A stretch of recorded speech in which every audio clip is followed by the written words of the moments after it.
I, Llewellyn Drury, had been so absorbed in the fantastic story the old man read so fluently from the execrably written manuscript, and in the metaphysical argument which followed his account of the vision he had introduced so artfully as to lead me to think it was a part of his narrative, that I scarcely noted the passage of time.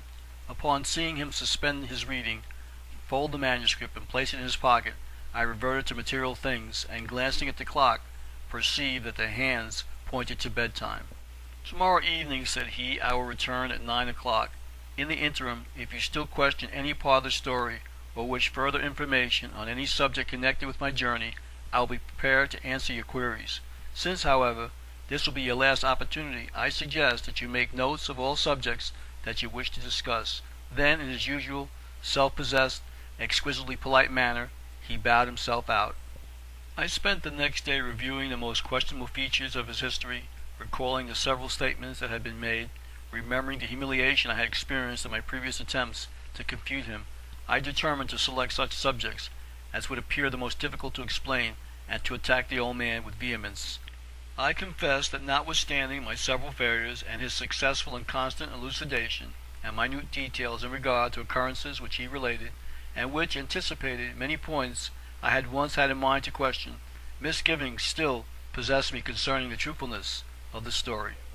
If these remarkable episodes were true, could there be such a thing as fiction?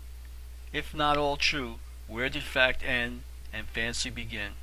Accordingly, I devoted the following day to meditating my plan of attack, for I felt that I had been challenged to a final contest.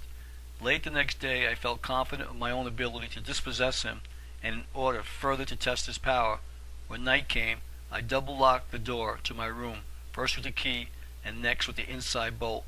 I had determined to force him again to induce inert material to obey his command, as he had done at our first interview. The reader will remember that Professor Chickering had deemed that occurrence an illusion, and I confess that time had dimmed the vividness of the scene in my own mind. Hence I proposed to verify the matter. Therefore, at the approach of 9 o'clock the evening following, I sat with my gaze riveted on the bolt of the door, determined not to answer his knock. He gave me no chance to neglect a response to his rap. Exactly at the stroke of 9, the door swung noiselessly on its hinges. The wizard entered, and the door closed again. The bolt had not moved, the knob did not turn. The bar passed through the catch and back to its seat. I sprung from my chair and excitedly and rudely rushed past my guest. I grasped the knob, wrenched it with all my might. Vainly. The door was locked. The bolt was fastened. Then I turned to my visitor. He was quietly seated in his accustomed place, and apparently failed to notice my discomposure, although he must have realized that he had withstood my first test. This pronounced defeat at the very beginning of our proposed contest produced a depressing effect. Nevertheless, I made an effort at self-control, and seeing myself opposite, I looked my antagonist in the face. Calm, dignified, with the brow of a philosopher and the countenance of a philanthropist, a perfect type of the exquisite gentleman, and the cultured scholar, my guest, as serene and complacent as though, instead of an intruder, he were an invited participant of the comforts of my fireside, or even the host himself, laid his hat upon the table, stroked his silvery, translucent beard, and said, "Well?" I accepted the challenge, for the word, as he emphasized it, was a challenge, and hurled at him, in hopes to catch him unprepared, the following abrupt sentence. "I doubt the possibility of the existence of a great cavern such as you have described. The superincumbent mass of earth would crush the strongest metal. No material known to man could withstand a pressure so great as would underlie an arc as large as you depict. Material would succumb even if the roof were made of steel." "Do not be so positive," he replied. "By what authority do you make this assertion?" "By the authority of common sense, as opposed to unrealistic hypothesis. You should know that there is a limit to the strength of all things, and that no substance is capable of making an arc of thousands of miles, which, according to your assertion, must have been the diameter of the roof of your inland sea." "Ah," he replied, "and so you again crush my facts with your theory. Well, let me ask you a question." "Proceed." "Did you ever observe a bubble resting on a bubble?" "Yes." "Did you ever place a pipe stem in a partly filled bowl of soap water, and by blowing through it fill the bowl with bubbles?" "Yes." "Did you ever calculate the tensile strength of the material from which you blew the bubble?" "No, for soap water has no appreciable strength." "And yet you know that a bubble made of suds has not only strength, but elasticity. Suppose a bubble of energy floating in space would be covered to the depth of the thickness of a sheet of tissue paper with the dust of space. Would that surprise you? No. Suppose two such globes of energy covered with dust were to be telescoped or attached together. Would you marvel at the fact? No. He drew a picture on a piece of paper in which one line was enclosed by another and remarked, "The pencil mark on this paper is proportionately thicker than the crust of the earth over the earth cavern I have described. Even if it were made of soap suds, it could revolve through space and maintain its contour." "But the earth is a globe," I interjected. "You do not mean an exact globe?" "No. It is flattened at the poles." He took from his pocket two thin rubber balls, one slightly larger than the other. With his knife he divided the larger ball, cutting it into halves. He then placed one of the sections upon the perfect ball and held the arrangement between the glass light and the wall.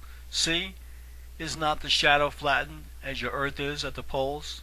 "Yes, but the earth is not a shadow." "We will not argue that point now," he replied, and then asked, "Suppose such a compound shell as this were to revolve through space and continuously collect dust, most of it of the earth's temperature, forming a fluid, water. Would not that dust be propelled naturally from the poles?" "Yes, according to our theory." "Perhaps," said he, "the contact edge of the invisible spheres of energy which compose your earth bubbles, for planets are bubbles, they have been covered with water and soil during the time the energy bubble, which is the real bone of the globe, has been revolving through space. Perhaps, could you reach the foundation of the earth dust, you would find it not a perfect sphere, but a compound skeleton, as of two bubbles locked, or rather telescoped together.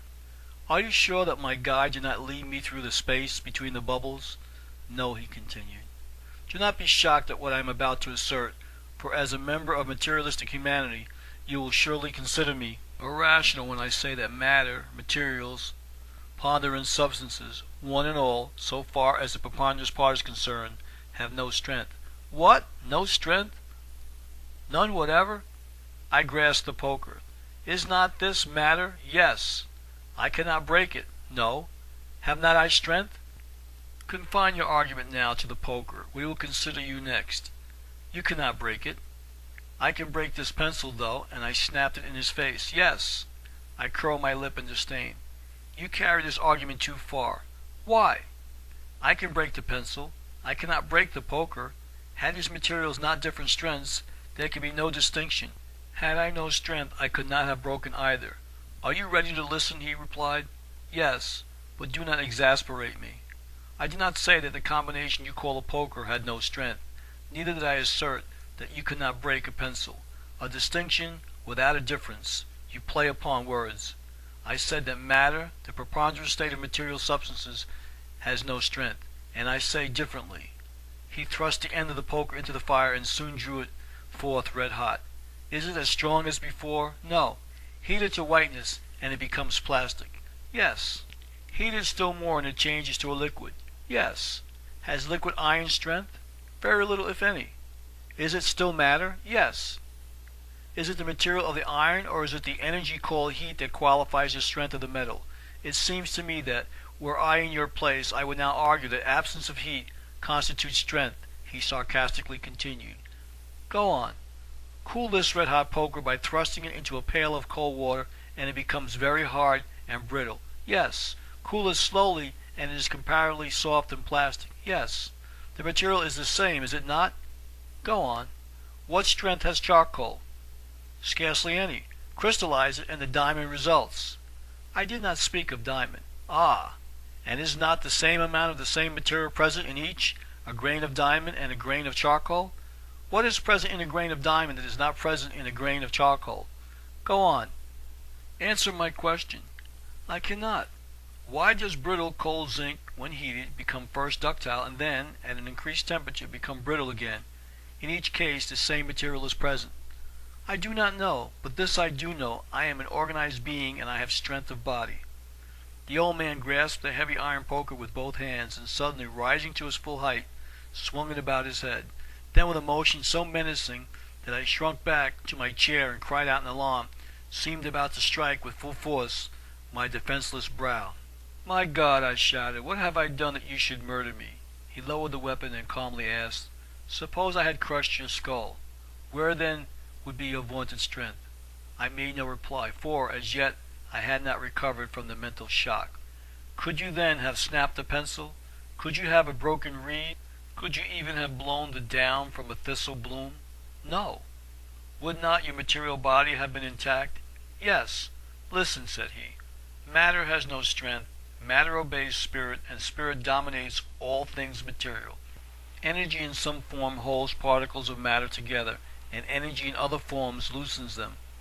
'Tis this imponderable force that gives strength to substances, not the ponderable side of the material. Granite crushed is still granite, but destitute of rigidity. Creatures dead are still organic structures, but devoid of strength or motion. The spirit that pervades all material things gives to them form and existence. Take from your earth its vital spirit, the energy that subjects matter, and your so-called adamantine rocks would disintegrate and sift as dust into the intricacies of space. Your so-called rigid globe, a shell of space dust, would dissolve, collapse, and as the spray of a burst bubble, its preponderant side would vanish in the depths of force. I sat motionless. Listen, he repeated. You wrong your own common sense when you place dead matter above the spirit of matter. Atoms come and go in their ceaseless transmigrations. Worlds move, universes circulate, not because they are material bodies, but because as points of matter in a flood of force they obey the spirit that can blot out a sun or dissolve the earth as easily as can unlink two atoms. Matter is an illusion, spirit is the reality. I felt that he had silenced me against my will, and although I could not gainsay his assertions, I determined to study the subject carefully at my leisure. As you please, he interjected into my musings, but since you are so determined, you would better study from books than are written by authors who know whereof they write, and who are not obliged to theorize from speculative data concerning the interstructural earth crust. But where can I find such works? I do not know of any. Then, said he, perhaps it would be better to cease doubting the words of one who has acquired the knowledge to write such a book, or who has no object in misleading you. Still other questions arise, I said. Well, I consider the account of the intra-earth fungus intoxicant beyond the realm of fact. In what respect? The perfect loss of self that resulted immediately, in an instant after swallowing the juice of the fungus fruit, so that you could not distinguish between the real guide to your side and the phantom that sprung into existence, is incredible. An element of time is a factor in the operation of nerve impressions. Have you investigated all possible anesthetics, he asked. Of course not. Or all possible narcotics? No. How long does it require for pure prussic acid to produce its psychological action? I do not know. He ignored my reply and continued. Since there exists a relative difference between the time that is required for ether and chloroform to produce insensibility, and between the actions and resultant effects of all known anesthetics, intoxicants, and narcotics, I think you are hypercritical. Some nerve excitants known to you act slowly, others quickly. Why not others still instantaneously? If you can rest your assertion on any good basis, I will gladly meet your questions, but I do not accept such evidence as you now introduce, and I do not care to argue for both parties. Again I was becoming irritated, for I was not satisfied with the manner in which I upheld my part of the argument, and naturally, as is usually the case with a defeated party, became incensed at my invincible antagonist. Well, I said, I criticize your credulity. The drunkards of the drunkards' caverns were beyond all credence. I cannot conceive of such abnormal creations, even in illusion.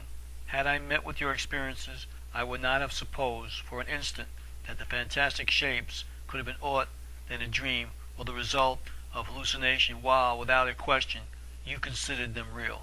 You are certainly pressed for subjects about which to complain when you resort to criticizing the possibilities and creations of a mind under the influence of a more powerful intoxicant than is known to surface earth, he remarked.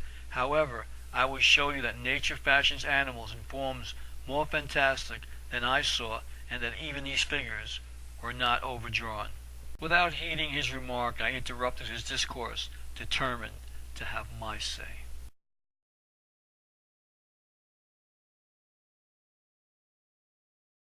I, Llewellyn Drury, have been so absorbed in the fantastic story the old man read so fluently from the execrably written manuscript, and in the metaphysical argument which followed his account of the vision he had introduced so artfully as to lead me to think it was a part of his narrative that I scarcely noted the passage of time.